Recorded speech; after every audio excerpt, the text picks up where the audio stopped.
الحمد لله وكفى والصلاة والسلام على سيد الرسل وخاتم الأنبياء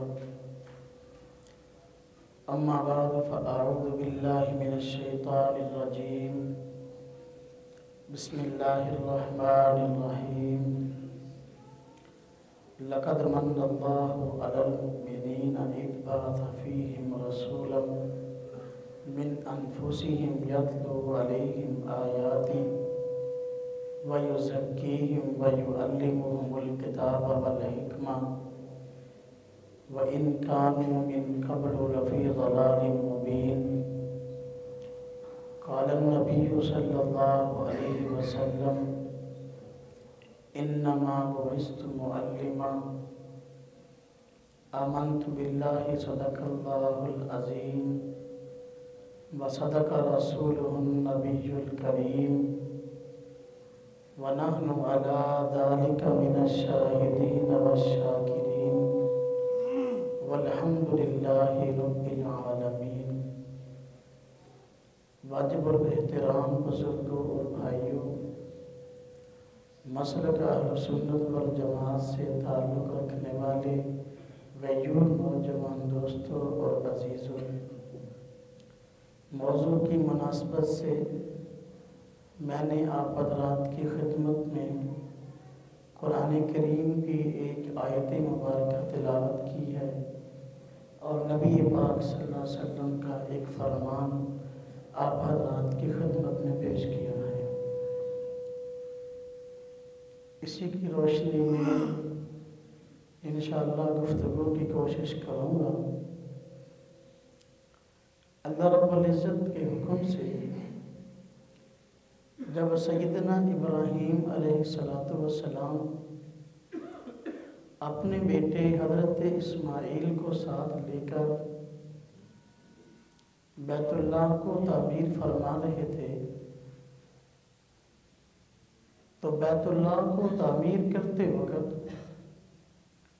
ان کو یہ فکر لاحق ہوئی کہ یہ اللہ کا عظیم الشان گھر جب تعمیر ہو جائے گا تو اس کی آباد کاری بھی ضروری ہے۔ اس کی آباد کاری کے لیے حضرت ابراہیم کو فکر ہوئی اور بیت اللہ اللہ کا عظیم گھر ہے، پوری دنیا میں بننے والی مسجدیں اسی بیت اللہ کی شاخیں ہیں، اس لیے اسی وقت حضرت ابراہیم علیہ السلام نے رب تعالیٰ سے جہاں اور دعائیں کی، اس کی آباد کاری کے لیے ایک اہم دعا فرمائی۔ رب تعالیٰ سے فرمایا ربنا وبعث فیہم رسولا منہم یتلو علیہم آیاتک وَيُعَلِّمُهُمُ الْكِتَابَ وَالْحِكْمَةَ وَيُزَكِّيهِمْ إِنَّكَ أَنْتَ الْعَزِيزُ الْحَكِيمُ۔ حضرت ابراہیم نے دعا کی ربنا وبعث فیہم رسولا منہم، اے اللہ یہ تیرا عظیم الشان گھر تو میں نے بنا دیا، اب اس کی آباد کاری کے لیے ایک ایسا رسول انہی لوگوں میں بھیج دیجئے جس کی یہ صفات ہوں، یتلو علیہم آیاتک، آپ کی آیات کو لوگوں کے سامنے پڑھ کے سنائے، وَيُعَلِّمُهُمُ الْكِتَابَ وَالْحِكْمَةَ، اپنے اوپر نازل ہونے والی کتاب کے معنی بھی سمجھائے اور موقع کی مناسبت سے حکمت کی باتیں بھی بتائے اور سمجھائے، وَيُزَكِّيهِمْ، اور ان لوگوں کے دلوں میں جو گندی خصلتیں اور بری عادات شیطانی وساوس کی وجہ سے یا نفس کی شرارت کی وجہ سے داخل ہو چکی ہوں، ان گندی صفات اور وساوس کے خاتمہ کے لیے ان کا تزکیہ بھی فرمائیں۔ اللہ رب العزت نے حضرت ابراہیم علیہ السلام کی اس دعا کو قبول فرمایا، اور نبی آخر الزمان حبیب کبریا محمد مصطفیٰ میرے اور آپ کے آقا صلی اللہ علیہ وسلم کو اس کائنات میں بھیج دیا۔ یہ جو بیت اللہ ہے یہ ایمان والوں کا مرکز ہے اور ایمان کا مرکز ہے۔ ایمان کا کنیکشن بیت اللہ سے جڑا ہوا ہے۔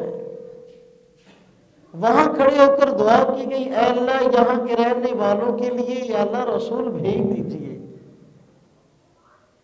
اللہ رب العزت نے جب پیارے پیغمبر کو اس کائنات میں بھیجا تو احسان بھی ایمان والوں پر جتلایا، کیونکہ بیت اللہ کا تعلق ایمان کے ساتھ ہے، تو احسان بھی کن پر جتلایا؟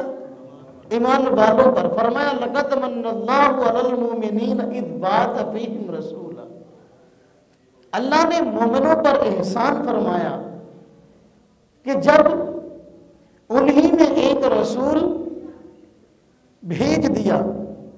اب وہی صفات جو حضرت ابراہیم چاہتے تھے انہی صفات کے ساتھ ہمارے پیارے پیغمبر تشریف لائے۔ یتلو علیہم آیاتی، یہ جو پیغمبر میں نے بھیجا مومنوں پر احسان کر کے یہ اللہ کے احکام پڑھ کے سناتا ہے۔ وَيُزَكِّيهِمْ، ان کے دلوں سے برے خیالات اور وساوس اور بری بیماریوں کو دور کرتا ہے۔ وَيُعَلِّمُهُمُ الْكِتَابَ وَالْحِكْمَةَ، اور ان مومنین کو اللہ کی کتاب کے معنی بھی سکھاتا ہے اور حکمت کی باتیں بتاتا اور سکھاتا ہے۔ فرمایا وَإِنْ كَانُوا مِنْ قَبْلُ لَفِي ضَلَالٍ مُبِينٍ، اگرچہ اس پیغمبر کے تشریف لانے سے پہلے یہ لوگ سری گمراہی میں پڑے ہوئے تھے۔ قرآن کریم کی اس آیت میں رب تعالیٰ نے ہمارے پیارے آقا کے دنیا میں تشریف لانے کے مقصد کو بیان فرمایا ہے کہ آپ اس دنیا میں تشریف کیوں لائے ہیں۔ فرمایا آپ کا پہلا کام، آپ کے دنیا میں آنے کا پہلا مقصد کہ اللہ کی آیات کو پڑھ کے ان کی تلاوت کر کے لوگوں کے سامنے ان کو سناتے ہیں۔ نمبر 2، فرمایا وَيُزَكِّيهِمْ، اور ان کا تزکیہ کرتے ہیں، بری صفات اور برے اخلاق کو ان کے دلوں سے نکال کے اچھی صفات اور اچھے اخلاق کا درس دیتے ہیں، اس کا نام تزکیہ ہے۔ فرمایا وَيُعَلِّمُهُمُ الْكِتَابَ وَالْحِكْمَةَ، اور رب تعالیٰ کی کتاب جو ان پہ نازل ہوئی ان کے جو معانی ہیں وہ ان کو سمجھاتے ہیں، اور موقع کی مناسبت سے 24 گھنٹے کی زندگی گزارنی کیسے ہے، حکمت بری باتیں مختلف مواقع میں ارشاد فرماتے ہیں۔ یہ آپ کے بعثت کے مقاصد اور آپ کے اہم کام تھے جو دنیا میں آ کر آپ نے کرنے تھے۔ رب تعالیٰ نے قرآن کریم میں ارشاد فرمایا یا ایھا الرسول بلغ ما انزل الیک من ربک، جو بھی رب تعالیٰ نے آپ کو دین دیا ہے آپ لوگوں تک پہنچا دیجیے۔ فَإِن لَّمْ تَفْعَلْ فَمَا بَلَّغْتَ رِسَالَتَهُ، اگر آپ نے ایسا نہیں کیا تو پھر رسالت کا حق ادا نہیں کیا۔ میرا اور آپ کا یہ عقیدہ اور نظریہ ہے کہ ہمارے پیارے آقا صلی اللہ علیہ وسلم اس دنیا میں آئے تو جو دین رب تعالیٰ نے دیا تھا، جو دنیا میں آنے کے آپ کے مقاصد تھے، ان کو پورا کر کے گئے۔ یہی وجہ کہ حجۃ الوداع کے موقع پر عرفات کے میدان میں پیارے پیغمبر صلی اللہ علیہ وسلم نے اپنے صحابہ کرام کو مخاطب کرتے ہوئے ارشاد فرمایا، بتلاؤ کیا میں نے تم کو دین پہنچا دیا؟ صحابہ نے فرمایا نہ صرف پہنچایا بلکہ پہنچانے کا حق ادا فرما دیا۔ فرمایا نا؟ اب دیکھیں ہمارے پیغمبر کی ذات صلی اللہ علیہ وسلم ایک جامع شخصیت تھی اور رب تعالیٰ کے آپ نمائندے تھے۔ جو نبی اور رسول ہوتا ہے وہ رب تعالیٰ کا نمائندہ ہوتا ہے، رب سے پیغام لیتا ہے اور امت کو دیتا ہے۔ آپ نے رب تعالیٰ سے پوری رہنمائی لے کر امت کو دی ہے۔ آپ جامع شخصیت تھے، آپ کے آنے کے جو مقاصد تھے، آپ کی جو ڈیوٹیاں تھیں، آپ نے تنہا ادا فرمائی ہے۔ جو قرآن کی آیات اتری آپ نے ان کو پڑھ کے بھی دکھایا، امت کو پڑھ کے بھی سنایا، ان کے دلوں کا تزکیہ بھی خود کیا، بری عادات نکلوا کے اچھی عادات کو داخل کرنے کی کوشش کی، شرک کی جگہ پہ توحید، بد اخلاقی کی جگہ پہ اخلاق، بغض کی جگہ پہ محبت اور ایثار، اس کا نام تزکیہ ہے۔ نبی پاک صلی اللہ علیہ وسلم نے یہ کام بھی فرمایا۔ قرآن کریم میں رب تعالیٰ نے اس بات کو ارشاد فرمایا مسلمانوں کو مخاطب کرتے ہوئے کہ نبی پاک صلی اللہ علیہ وسلم کے دنیا میں تشریف لانے سے پہلے تمہاری کیا حالت تھی؟ آپس کے اندر تم ایک دوسرے کی جان کے دشمن تھے، لیکن رب تعالیٰ نے احسان فرمایا فَأَلَّفَ بَيْنَهُمْ، تمہیں آپس میں بھائی بھائی کر دیا۔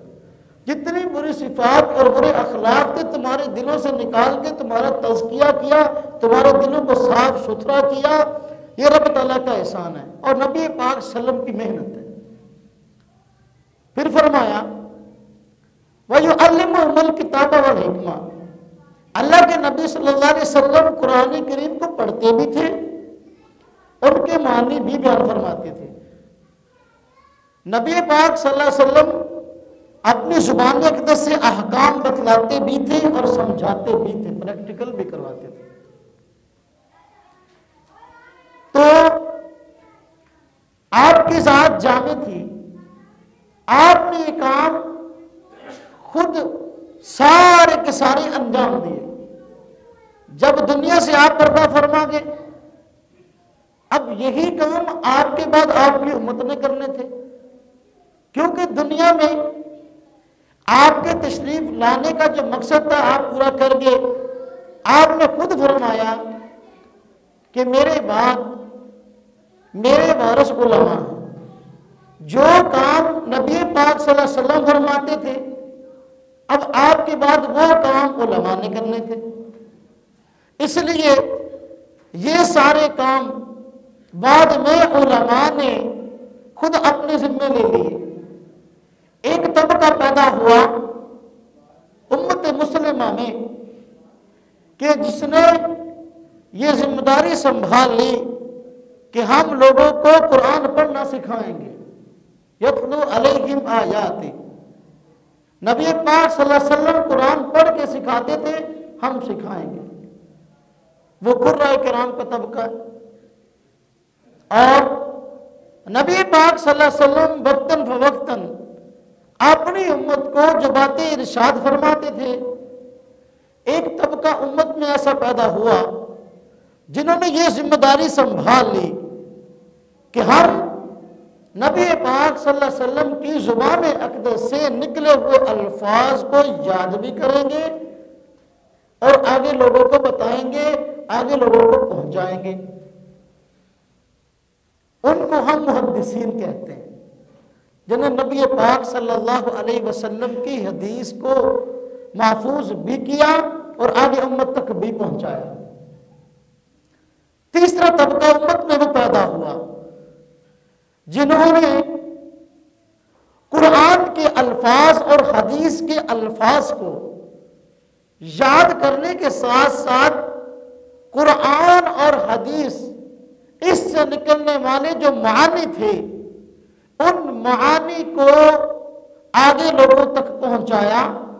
قیامت تک کے لیے جو جو مسائل امت کو پیش آ سکتے تھے ان مسائل کو سامنے رکھ کے قرآن و سنت کی تشریحات کی اور امت کے لیے ایک بہت بڑا آسانی والا معاملہ کر دیا اور ایک بہت بڑی محنت وجود میں آئی. اس محنت کا نام فقہ ہے. اور یہ کام جن عظیم الشان ہستیوں نے کیا، جس طبقے نے کیا، اس کو فقہاء کرام کہتے ہیں. پھر اللہ کے نبی کتنے طبقات ہو گئے؟ 3. نمبر 1 قراء کرام، نمبر 2 محدثین، نمبر 3 فقہاء کرام. نمبر 4 اللہ کے نبی صلی اللہ علیہ وسلم خود صحابہ کرام کا تزکیہ فرماتے تھے. بری صفات، برے اخلاق کو ان کے دلوں سے نکال کے اچھی صفات کو اور اچھے اخلاق کو ان کے سامنے پیش کرتے تھے. یہ تزکیہ ہے. جب اللہ کے نبی صلی اللہ علیہ وسلم دنیا سے پردہ فرما گے، امت کا ایک بہت بڑا طبقہ انہوں نے یہ ذمہ داری خود سنبھال لی، اور وہ صوفیاء کرام کی جماعت ہے. صوفیاء کرام کی محنت کیا ہے؟ تصوف کیا چیز ہے؟ قرآن کریم میں رب تعالیٰ نے اسی تصوف کو اور اسی صوفیت کو تزکیہ نفس کے ساتھ ایجاد کیا ہے. یہ 4 طبقات ہو گئے. قراء کرام کا طبقہ، محدثین کا طبقہ، فقہاء کرام کا طبقہ اور صوفیاء کرام کا طبقہ.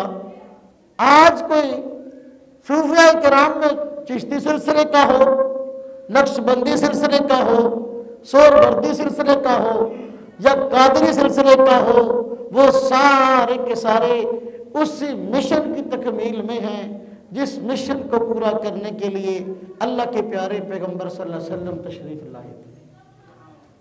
تو رب تعالیٰ نے جو پیغمبر بھیجے تھے، میرے اور آپ کے محسن، آپ نے خود بذات خود جامع شخصیتیں ایک سارے کام خود فرمائے. لیکن جب آپ دنیا سے تشریف لے گئے، اب جو ہے یہ کام مختلف طبقات نے آسانی کے لیے اپنے اپنے ذمے لے لیے. وہ وقت گیا اور آج کا وقت آیا.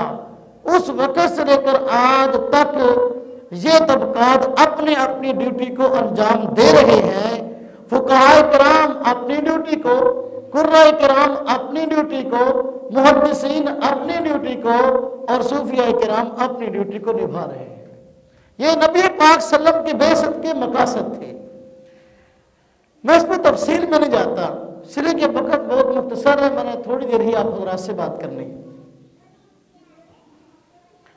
اللہ کے نبی صلی اللہ علیہ وسلم اس دنیا میں تشریف لائے تو آپ نے ایک مستقل کام کیا، یتلو علیہم آیاتی، قرآن کو لوگوں کے سامنے پڑھ کے سنایا.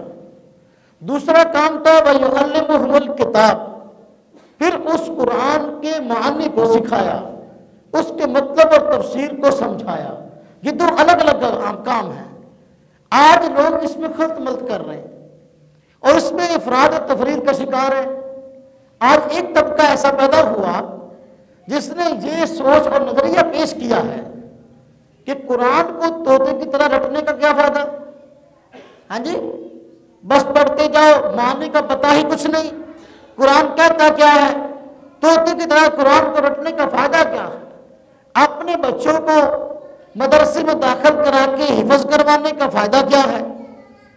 تو بھائی اللہ رب العزت نے قرآن کریم کی اس آیت میں خود اس بات کا جواب دیا ہے، اور نبی پاک صلی اللہ علیہ وسلم کے بعثت کے دنیا میں آنے کے مقاصد میں کہاں مقصد ذکر فرمایا کہ آپ کے آنے کا ایک بڑا مقصد یہ تھا یتلو علیہم آیاتی، قرآن پاک کو پڑھ کے بتانا ہے.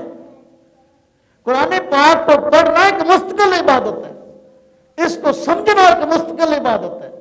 تو ایک طبقہ یہ پیدا ہو گیا حالات کے گزرنے سے کہنا شروع کر دیا کہ قرآن کو طوطے کی طرح رٹنے کا فائدہ کیا ہے، حلق اور ثواب ہے۔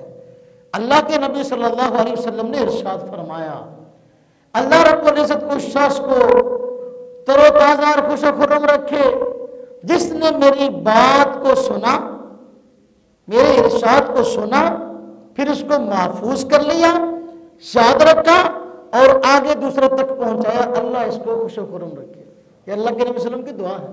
معلوم الفاظ کو یاد رکھنا مشکل کام ہے، اس لیے ہم آج کہتے ہیں کہ جو قرائے کرام کا طبقہ ہے یہ بھی ہمارے سروں کا تاج اور یہ بہت بڑی ذمہ داری کو نبھا رہے ہیں، اور جو معنی سمجھانے والا فقہاء کرام کا طبقہ ہے یہ بھی اپنی ڈیوٹی دے کر بہت بڑے مقصد کو پورا کر رہا ہے۔ جس طرح میں نے عرض کیا کہ طبقہ پیدا ہوا، کہنا شروع کر دیا قرآن کو طوطے کی طرح رٹنے کا فائدہ، کیا فائدہ؟ اب ایک طبقہ اور ہے جو قرآن کو سمجھتے ہی نہیں ہے، وہ صرف پڑھنے پر اکتفا کرتا ہے۔ میرا مقصد اللہ کے گھر میں بیٹھوں، اللہ گواہ ہے، کسی پر تنقید نہیں ہے، مسئلہ سمجھانا مقصد ہے۔ زندگی بھر قرآن پاک کو کھول کے دیکھا نہیں قرآن کہتا کیا ہے، نہ اس کا ترجمہ کسی سے پڑھا، نہ معنی کسی سے سمجھے، اور پھر رسمی قرآن خانے قرآن پاک تلاوت کیا جائے اس کا بالکل ثواب پہنچتا ہے، اور اس کی تلاوت کی جائے اکٹھے ہو کر اس کا ثواب بھی پہنچتا ہے، میں اس کا انکار نہیں کرتا۔ بات میں یہ کرتا ہوں کہ محض اس کے الفاظ کو پڑھنے پر اکتفا کر لینا، معنی کو سمجھنے کے لیے وقت ہی نہ دینا، یہ ایک بہت بڑا طبقہ آج یہ پیدا ہوا کہ صرف الفاظ کو پڑھنے پہ اکتفا کر رہا ہے، معنی سمجھتا ہی نہیں ہے۔ پھر ایک وقت تھا قرآن کریم کی تلاوت کے لیے کہتے قرآن خانے آ جانا، سارے آتے تھے، تو اس میں قرآن پاک مکمل ختم ہوتا تھا، چلو کچھ نہ کچھ وقت خرچ ہوتا تلاوت پر۔ آپ ایک شارٹ کا رستہ چل پڑا کہ بھئی لوگ جمع ہو جائیں اور اس میں 3-4 صورتیں قرآن پاک کی تلاوت ایک شخص کر دے، اب اسی پر دعا ہو جائے، اب یہ کیا ہے جی ختم ہو گیا۔ قرآن پاک تو ختم تو نہیں ہوا نا، قرآن پاک تو پورا پڑھا تو ختم ہوگا۔ آپ نے دیکھا جہاں کہیں قرآن کریم کی تلاوت کے لیے قرآن خوانی ہوتی ہے وہاں کیا ہوتا ہے، جب قرآن پڑھنے کی باری ہوتی ہے تو بہت چند لوگ سپارے لے کے بیٹھے ہوتے ہیں، لیکن جب دعا کا وقت آتا ہے تو ماشاءاللہ مسجد بھر جاتی ہے۔ تو بھائی قرآن پاک کی تلاوت بھی کریں، معنی بھی سمجھیں، کسی بھی قسم کے دھوکے میں مبتلا نہ ہو۔ اور پھر یہ جو قرآن کریم ہے رب تعالیٰ نے ہمیں عطا فرمایا ہے، رب تعالیٰ نے اس وقت سے لے کر آج تک میں نے بتایا افراد پیدا کیے اس کی حفاظت کے لیے، جس طرح پہلے دور میں یہ سارے کام امتیں کرتی آئی ہیں، الحمدللہ آج کے دور میں اہل سنت والجماعت علماء دیوبند اس ڈیوٹی کو نبھا رہے ہیں اور ان سارے کاموں کو سر انجام دے رہے ہیں۔ آپ دیکھ لیں قرآن کریم کی آیات کے سکھانے، اس کی تلاوت کرنے، یعنی قرآن کریم کا تلفظ درست کرنے، قرآن پاک کو پڑھانے کے لیے کس قدر مدارس ہیں، حفظ کے کتنے مدرسے ہیں پوری دنیا کے اندر۔ اگر سب سے زیادہ حفاظ تیار ہوتے ہیں تو وہ اہل سنت والجماعت علماء دیوبند کے یہاں تیار ہوتے ہیں۔ یہ یتلو علیہم آیاتی کا تقاضا ہے پوری دنیا میں۔ اب تو سعودی حکومت نے بھی ہمارے وفاق المدارس العربیہ کو اس بات کا اعزاز دیا اور باقاعدہ طور پر ان کو ایوارڈ ملا کہ پوری دنیا میں سب سے زیادہ حافظ تیار کرنے والا ادارہ ہے پوری دنیا میں۔ تو اسی وجہ سے ہے الحمدللہ۔ معنی کو سکھانے کے لیے الحمدللہ تفاسیر لکھی گئی ہیں، احادیث کو پڑھانے کے لیے محدثین بیٹھے ہیں، دارالحدیث قائم ہے، اور تزکیہ نفس اور دلوں سے برے اثرات کو نکالنے کے لیے اور گندے اخلاق کو نکالنے کے لیے، اچھی صفات کو داخل کرنے کے لیے مستقل جو ہے مشائخ موجود ہیں، الحمدللہ خانقاہیں موجود ہیں، اور سلسلہ بیعت اور اصلاح کا سلسلہ چل رہا ہے۔ لاکھوں لوگ جو شرابی ہیں ان کی اصلاح ہو گئی، جو جواری ہیں ان کی اصلاح ہو گئی، جو چور تھے، دغا باز تھے، سود خور تھے، ان کی اصلاح ہو گئی۔ یہ مستقل شعبے ہیں جو آج کام کر رہے ہیں۔ اور ہمارا یہ مرکز جامع مسجد دارالخدا، جن کو حاجی میاں جمیل صاحب اور استاد اشرف صاحب رحمہم اللہ، اللہ ان دونوں پر جو ہے رحمت نظر فرمائے، انہوں نے محنت کر کے اس مسجد کی بنیاد رکھی، دوسرے دوست ان کے ساتھ ملے تو مسجد آباد ہو گئی۔ آج آپ یہاں بیٹھے دین کی بات سن رہے ہیں، آج یہاں 5 وقت نماز ہوتی ہے، آج بچے یہاں قرآن سیکھتے ہیں، یہ اسی سلسلے کی ایک کڑی ہے۔ خیر میں عرض کر رہا تھا اللہ کے نبی صلی اللہ علیہ وسلم کا اس دنیا میں آنے کا مقصد یہ تھا جو میں نے آپ حضرات کی خدمت میں بیان کیا ہے. اس حوالے سے آخری بات عرض کروں، ایک پیارے پیغمبر کے دنیا میں آنے کا مقصد ہے، ٹھیک ہے، تو ہم اس کو بیان کرتے ہیں. اب جب یہ مہینہ آتا ہے ربیع الاول کا تو دو طرح کے طبقے کھڑے ہو جاتے ہیں. دیکھو جب ربیع الاول کا مہینہ آتا ہے تو اس وقت کچھ بڑے آدمیوں کی سوچ والے لوگ ہوتے ہیں، کچھ بچوں والی سوچ کے لوگ ہوتے ہیں. آپ نے دیکھا کہ اگر آپ کو علم ہو کہ آپ کے گھر میں کوئی بہت بڑی شخصیت کو بہت بڑا مہمان آ رہا ہے تو جو گھر کے بڑے افراد ہوں گے وہ تو اس لیے خوش ہوں گے کہ بڑا آدمی آئے گا، اس کے پاس بیٹھیں گے، اس کی نصیحت امیز باتیں سنیں گے اور اس سے ہمیں فائدہ ہوگا. ظاہر بات ہے بڑے لوگوں کی سوچ یہ ہوتی ہے کہ بڑا مہمان آ رہا ہے، پتہ نہیں زندگی میں کبھی پھر آئے یا نہ آئے، اس نے آ کر جو تعلیم دینی ہے تو اس کی باتیں سنیں گے، اس کی مجلس میں بیٹھیں گے. بڑے لوگوں کی سوچ یہ ہوتی ہے کہ آ کیوں رہا، اس مقصد پر نظر رکھیں. جو چھوٹے بچے ہوتے ہیں وہ کیا ہوتا ہے، ان کو جب پتہ چلتا ہے کہ مہمان آ رہا ہے کہتے اچھا آج تو میٹھی چیزیں پکیں گی، بچے خوش ہوتے ہیں. حلوہ پکے گا، مہمان آ رہا ہے، کھیر پکے گی، مہمان آ رہا ہے، زردہ پکے گا، مہمان آ رہا ہے، بریانی پکے گی، مہمان آ رہا ہے، کسٹرڈ پکے گا، مہمان آ رہا ہے. بچے جو ہیں وہ اچھی چیزیں میٹھی میٹھی جو ہے وہ پکنے کی خوشی کر رہے ہوتے ہیں، ان کی خوشی کا اظہار اس لیے ہوتا ہے. اور جو سمجھدار بڑے لوگ ہوتے ہیں ان کی مقصد پہ نظر ہوتی ہے کہ بڑی شخصیت جو آ رہی ہے یہ آ کیوں رہی ہے بھئی، ان کے مقصد پہ غور کرو، وہ جو کہنا چاہتے ہوں گی ہم اس پہ عمل کریں گے. یہ مہینہ ہمیں توجہ دلاتا ہے کہ ہم اس مہینے کے اندر خاص طور پہ ان مقاصد کو سامنے رکھیں کہ پیارے پیغمبر اس دنیا میں آئے کیوں تھے. یہ بڑوں والی سوچ ہے. قرآن کریم کو پڑھیں، اس کے معنی کو سمجھیں، نبی پاک صلی اللہ علیہ وسلم کی سنت کو لیں، اس پہ عمل کریں، اپنا تزکیہ نفس کروائیں. یہ بعثت کے مقاصد ہے اور یہ بڑوں والی سوچ ہے. اللہ رب العزت صحیح معنوں میں ہمیں عمل کرنے کی توفیق عطا فرمائے. وآخر دعوانا ان الحمدللہ.